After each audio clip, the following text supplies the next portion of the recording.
Diwali. Welcome to Suman TV. ప్రస్తుతం నేనున్నది ఒడిశా రాజధాని అయిన భువనేశ్వర్ లో పిఐబి టూర్ లో భాగంగా మేము ఇక్కడికి వచ్చాము. ముఖ్యంగా ఒడిశా రాష్ట్రంలో సెంట్రల్ గవర్నమెంట్ చేస్తున్న అభివృద్ధి కార్యక్రమాల గురించి వివరించబోతున్నాం. ఇదిగోండి, నేను ఉన్నది 1964లో ఏర్పాటు చేసిన CSIR వద్ద. ఆ తర్వాత దాన్ని institute of minerals and materials టెక్నాలజీగా మార్చారు. ఇక్కడ మినరల్ కి సంబంధించిన అనేక రకాలైన యాక్టివిటీస్ జరుగుతూ ఉంటాయి. పదండి లోపలికి వెళ్దాం. మనం ఇప్పుడు భువనేశ్వర్ IMMT లోని సీబెడ్ మినరల్స్ పైలట్ ప్లాంట్ వద్ద ఉన్నాము. ప్రస్తుతం నాతో పాటు ఉన్నారు చీఫ్ సైంటిస్ట్ అయిన కాళీ సంజయ్ గారు. ఆయన అడిగి అసలు మినరల్స్ అనేవి ఎలా ఉంటాయి, వాటి వల్ల ఉపయోగాలు ఏంటో తెలుసుకుందాం. సార్ నమస్తే. నమస్కారం అండి. మినరల్స్ గురించి చూపిస్తూ వివరించండి సార్. ఇది ఫస్ట్ నేను స్టార్ట్ చేస్తున్నాను ఒక కమర్షియల్ ఫారెన్ మినరల్స్ అండి. ఇప్పుడు మనకు కొన్ని ఏంటంటే కొన్ని మినరల్స్ మనకు ఉన్నాయి, అవి ఇక్కడ ప్రస్తుతానికి అయితే లేవు. ఎందుకంటే మేము మోర్ ఆ రీసెర్చ్ చూడడం కాబట్టి మాకు ఏదైతే డిఫికల్ట్ ఆ మినరల్స్ మా దగ్గర ఉంటాయి రెగ్యులర్ మినరల్స్ కన్నా. ఇక్కడ చూపించడానికి కోసం ఇవి ఆస్ట్రేలియాలో ఉన్న కమర్షియల్ మినరల్స్ అండి. ఇది లిథియం స్పోడోమిన్ మినరల్, అలాగే ఇదే కాపర్ ఓరు, ఇదేమో నికెల్ లాటరైట్ ఓరు. ఇవి యాక్చువల్ గా కమర్షియల్ గా వాళ్ళు మైనింగ్ చేసి అమ్ముతారు. కానీ ఈ రేంజ్ లో ఉన్న కాన్సన్ట్రేషన్స్ మనకి లేవు. మనం చాలా సార్లు మినరల్స్ అని మాట్లాడుకుంటూ ఉంటాం సార్, కానీ ఇలా ఉంటాయి అనేది మాత్రం చాలా మందికి తెలియదు. ఇప్పుడు కాపర్ అనేది గోల్డ్ అండ్ సిల్వర్ కి ఆల్టర్నేటివ్ గా కూడా చెప్తున్నారు. చూసారా కాపర్ అనేది ఎలా ఉంటుందో, భూమి నుంచి తీస్తారు. ఇది స్పోడోమిన్ లిథియం అండి. లిథియం ఇది అలాగే నికెల్. సో ఇవి మట్టిలాగా ఉంటాయి కానీ వేరే కాంటెక్స్ట్ ఉంటాయి. కాకపోతే మనం ఫారెన్ రిసోర్సెస్ కూడా వర్క్ చేస్తున్నాం. ఎందుకంటే ఇండియాలో ఎవరైనా అక్కడికి వెళ్ళాలంటే మనకు కొంచెం ఎక్స్పీరియన్స్ ఉంటే వాళ్ళకి హెల్ప్ చేయొచ్చు. అది కాకుండా మేము సెకండరీస్ అంటే మనకి మెయిన్ మినరల్స్ లేవు, కాకపోతే మన వేస్ట్ పదార్థాలు ఉన్నాయి కదా, ఫ్లై యాష్ నుంచి మేము ఒక టెక్నాలజీ తయారు చేసామండి. దానిలో నుంచి బిల్డింగ్ గ్లాసెస్, అలాగా కప్స్, ఇవన్నీ సిలికా వాల్యూస్ చేసాం. అలాగే ఒక రేర్ ఎర్త్స్ కూడా కాన్సన్ట్రేట్ చేసాం. ఇది ఒక పైలట్ ప్లాంట్ పెడుతున్నాం నాల్కోలో, ఇది ఫండెడ్. అలాగే మనకు ఒక అవార్డు కూడా వచ్చింది గ్రాండ్ ఫ్లై యాష్ ఛాలెంజ్ 2019లో. సో ఈ పైలట్ ప్లాంట్ వచ్చిన తర్వాత రేర్ ఎర్త్స్ కూడా మనం ఎక్స్ట్రాక్ట్ చేస్తాం ఒకసారి అయిన తర్వాత. సో ఇవన్నీ ప్రోడక్ట్స్ ఒక ఫ్లై యాష్ నుంచి వచ్చినాయి. Really great. బూడిద నుంచి వచ్చిన ప్రొడక్ట్స్ అసలు ఎంత అద్భుతంగా ఉన్నాయో చూడండి. బిల్డింగ్ గ్లాసులను కూడా ఈ ఫ్లై యాష్ నుంచి తయారు చేయడం అంటే చిన్న విషయం కాదు. ఖచ్చితంగా మన సైంటిస్టులకి మనం సాల్యూట్ చేయాల్సిందే. సో అలాగేనండి, ఇలాగే పని చేయని మ్యాగ్నెట్స్ అన్ని అయిపోతాయి కదా, అవి రీసైక్లింగ్ కోసం కూడా మనకి క్రిటికల్ మినరల్స్ అని మాట్లాడుతున్నాం కదా. సో అవి మనకి లేవు. మనకి డిమాండ్ కన్నా 30 నుంచి 24 వచ్చినాయి ఇప్పుడు. కానీ అవి మనకి కాన్సన్ట్రేషన్స్ తక్కువ ఉన్నాయి లేదా లేవు.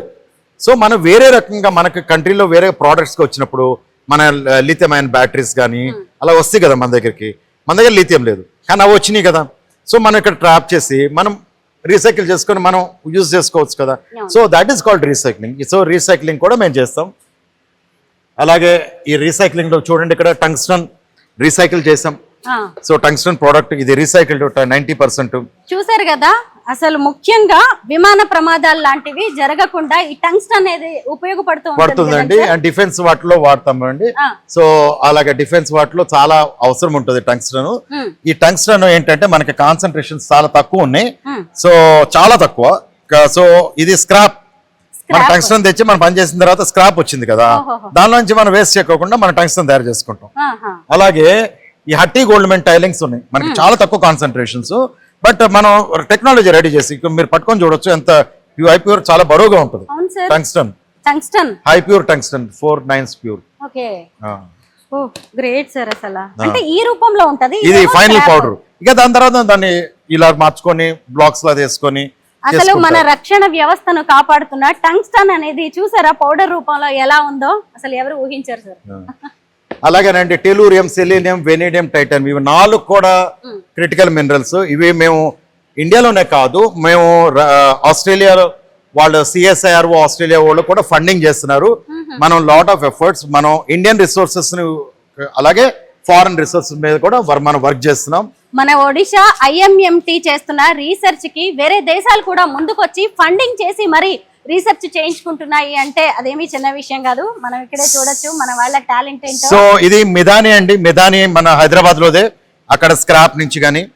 సో అలాగే ఇక వేరియస్ సెకండరీస్ రిసోర్స్ నుంచి కూడా మన electrolytic manganese dioxide, copper, nickel, cobalt తయారు చేసాం. ఈ టెక్నాలజీస్ కూడా ట్రాన్స్ఫర్ చేసాం. ఇదిగోండి copper, nickel, cobalt technologies strategic గా మనకి లో గ్రేడ్ అంటే తక్కువగా కాన్సన్ట్రేషన్. ఇది కమర్షియల్, ఇది 1.2 కమర్షియల్ గా ఉన్నాయి కానీ మనకు లేవు. మనకి 0.9 ఉంది. అక్కడ కూడా టెక్నాలజీస్ చేసి మనం చేయగలమా లేదా అన్నది ప్రూవ్ చేసుకున్నాం. అలా కాకుండా మనకు ఉన్న వేరే రీసైక్లింగ్ బాటిల్తో కమర్షియల్ ప్లాంట్స్, ఇవన్నీ కమర్షియల్ ప్లాంట్స్ పెట్టాం. కోబాల్ట్, నికెల్ ఇది గోవాలో. అలాగే ఇది ఇక్కడ రండి, ఇక్కడ మీకు డీప్ సీ మినరల్స్ అండి. ఇవన్నీ సముద్రపు అడుగున మనకి సముద్రపు కొంతవరకు మనకి అధికారం ఉంటుంది. Beyond that one is international waters. అక్కడ డీప్ సీలో 6 కిలోమీటర్ల డౌన్ లో ఈ కొన్ని డిఫరెంట్ రేంజెస్ లో ఉంటాయి. ఇవన్నీ రిసోర్సెస్. ఇవ్వండి, ఇవన్నీ యాక్చువల్ గా నాడ్యూల్ అండి. ఇది నాడ్యూల్, పాలిమెటాలిక్ నాడ్యూల్. ఇది ఒక షార్క్ టూత్ ఆర్ ఏదైనా ఒక న్యూక్లియేషన్ ఫామ్ అయ్యి దాని మీద ఇలా ఫామ్ అవుతుంది. ఇది growth 1 millimeter per million years.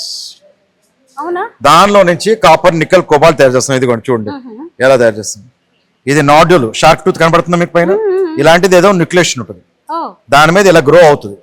దానిలో నుంచి యాక్చువల్ గా నికెల్, కాపర్, కోబాల్ట్, మ్యాంగనీస్ తయారు చేస్తాం. అంటే సముద్రాల్లో ఉండే షార్క్ టూత్ పడిపోద్ది కదండి, అది న్యూక్లియేషన్ ఫామ్ అవుతుంది, ఒక మినరల్ గా తయారు, ఒక స్లోగా ఫామ్ అవుతుంది. దాని గ్రో అది మా పెరగదు, దాని మీద ఫామ్ అవుతా ఉంటుంది. దానికి ఏదైనా బేస్ కావాలి ఫామ్ అవటానికి. అది షార్క్ టూత్ కానీ ఏదైనా ఇంక్లూషన్స్ కానీ వాటి మీద ఇలా డిపాజిట్ అవుతా ఉంటుంది. అది growth 1 millimeter 1 million years.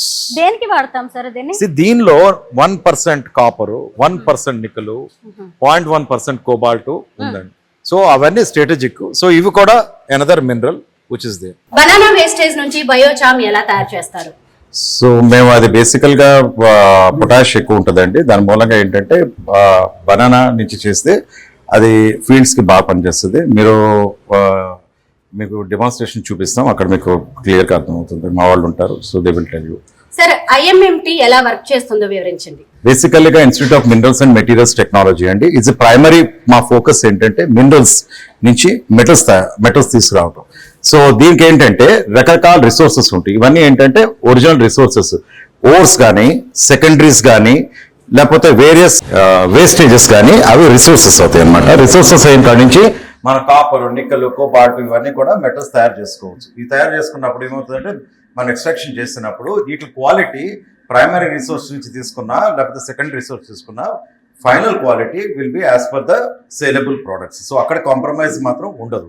So ఇక్కడ మీరు చూస్తున్నారు, ఇక్కడ పీరియాడిక్ టేబుల్లో ఇవన్నీ గ్రీన్స్ అంటే మన టెక్నాలజీస్ డెవలప్ అయ్యి నో హౌ ఉన్నవి అంటే ఇప్పటి వరకు చేసినవి. ఈ ఆరెంజెస్ లో ఉన్నవి ఏంటంటే జరుగుతూ ఉన్నవి. There are grey areas.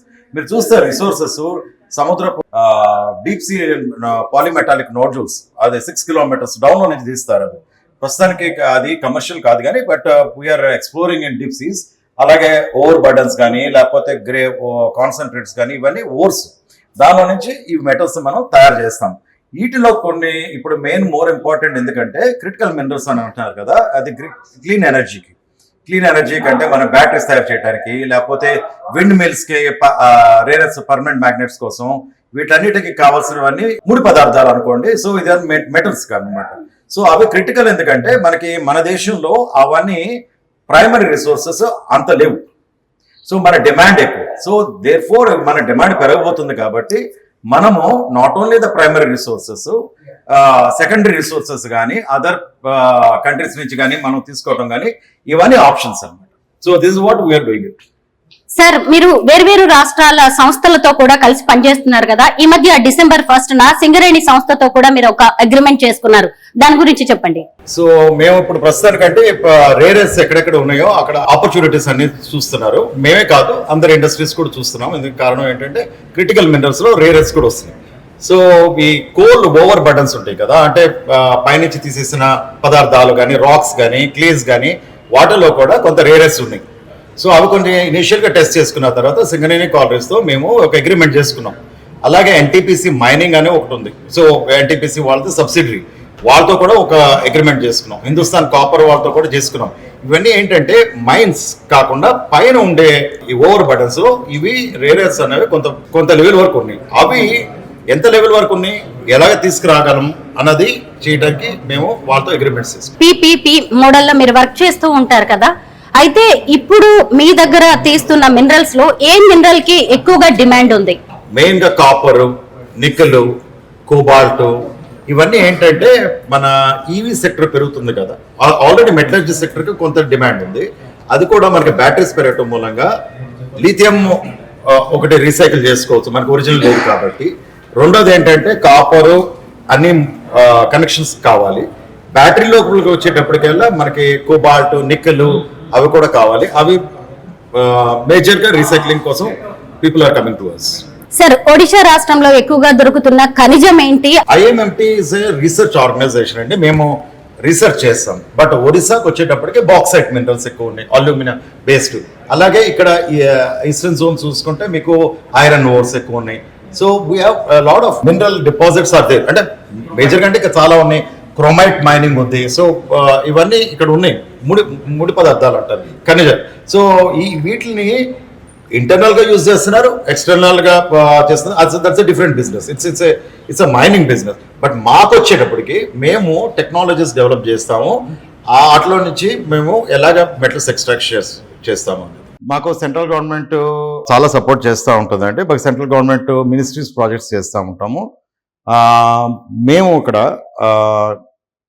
As a research organisation, central government research organisation, we're supporting central గవర్నమెంటే కాకుండా స్టేట్ గవర్నమెంట్ రిక్వైర్మెంట్స్ కి, ఇండస్ట్రీ రిక్వైర్మెంట్స్ కి అన్ని రకాలుగా చేస్తాం. అలాగే మేము క్రిటికల్ మినరల్స్ మీద ఎక్కువ ఫోకస్ చేస్తున్నాం కాబట్టి last year 9 centres of excellences declare చేసింది ministry of mines for critical minerals మీద. సో దానిలో ఒకటి మాది సెంటర్, మాది centre of excellence for critical minerals, CSIRIMT. మాకు 13 ఇండస్ట్రీస్, మీరు ఏ పెద్ద ఇండస్ట్రీస్ తీసుకోండి, Vedanta, Hindalco, IREL, Indian rare earths, Singareni collieries మన తెలంగాణ. సో అలాగా అబ్రాడ్ లో నుంచి అలా ఇండస్ట్రీస్ స్పోక్స్, మేము హబ్, వాళ్ళ స్పోక్స్, వాళ్ళ రిక్వైర్మెంట్స్. అలాగే మేమే కాకుండా మాకు CSIR అదర్ 5 ల్యాబ్స్ నుంచి కూడా మేము CSIR సింఫర్ అని, అది మైనింగ్ వరల్డ్ ఎక్స్పర్ట్స్, CSIR నీరి అని వాళ్ళు ఎన్విరాన్మెంట్ ఎక్స్పర్ట్. ఒక ప్రాసెస్ లో చేసినప్పుడు మన ఎక్స్ట్రాక్షనే కాదు కదా, అన్ని రకాలుగా చూసుకోవాలి టెక్నాలజీ, అందుకని అన్ని రకాలుగా ఉన్నారు. అలాగే అకాడమిక్ తీసుకుంటే మీరు IITs, 3 IITs, NIT వరంగల్ ఉంది మాకు స్పోకు. ఇప్పుడు నిన్న మాకు గీతం వాళ్ళు వచ్చారు, సో వాళ్ళు జాయిన్ అవుతున్నారు. So we're also making a pan India efforts, academic, industry and this one. కానీ మేము ప్రస్తుతానికి అది దట్స్ వాట్ జస్ట్ స్టార్టెడ్. కానీ మేము we're been doing. But present అండి మా డిపార్ట్మెంట్లో where extractive metallurgy of critical minerals జరుగుతుందో ఇవి ఇండస్ట్రీ ఫండెడ్ అండి. దీన్ని బట్టి మీకు తెలుస్తుంది ఎవరు ఫండింగ్ చేస్తున్నారు, ఎవరు సపోర్ట్ చేస్తున్నారు.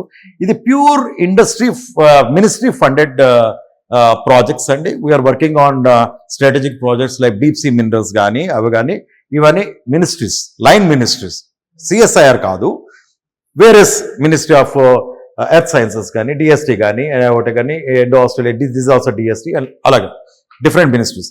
ఇవి వచ్చి ప్యూర్ ఇండస్ట్రీ అండి. దీనిలో చాలా కాన్ఫిడెన్షియాలిటీస్ ఉంటాయి మనకి, అగ్రిమెంట్స్. ఇదేమో we also use for open knowledge development and strategies development, technologies development. But ఇక్కడ ఏంటంటే చాలా కాన్ఫిడెన్షియల్. CSIR ఆస్ట్రేలియా పెద్ద రీసెర్చ్ ఆర్గనైజేషన్, వాళ్ళే మనకి 2 crore rupees ప్రాజెక్ట్ ఫండ్ చేస్తున్నారు. Australia is funding research with us. So that is the kind of projects. మేము DRC కాంగోలో ఒక ప్లాంట్ పెడుతున్నామండి. మన ఇండియన్ కంపెనీ కాంగోలో వాళ్ళ ఓర్తో అక్కడ ప్లాంట్ పెట్టాలి, అక్కడ ఇంజనీరింగ్ చూడాలి, అక్కడ కాస్టింగ్ చూడాలి, అవి కూడా చేస్తున్నాం. Indian company but in abroad. Similarly ఇక్కడ వచ్చేటప్పటికి జాయింట్ ప్రాజెక్ట్స్ అండి. అంటే CSIR మా ఇంటర్నల్ గా ఫండ్స్ ఉంటుంది, ప్లస్ గవర్నమెంట్ కానీ ఇండస్ట్రీ కానీ కంబైన్డ్ గా ఒక కన్సార్షియం మోడ్ లో వర్క్ చేస్తున్న ప్రాజెక్ట్స్. ఇవి వచ్చి ఇంటర్నల్ డెవలప్మెంట్, R&D. మనం ఒక లెవెల్కి వెళ్ళిన తర్వాత ఇండస్ట్రీకి వెళ్దాం, అవి ఇంటర్నల్ గా. These are the kind of మన projects that we do. We work with every industry, every government entity ఇక్కడ చేస్తాం.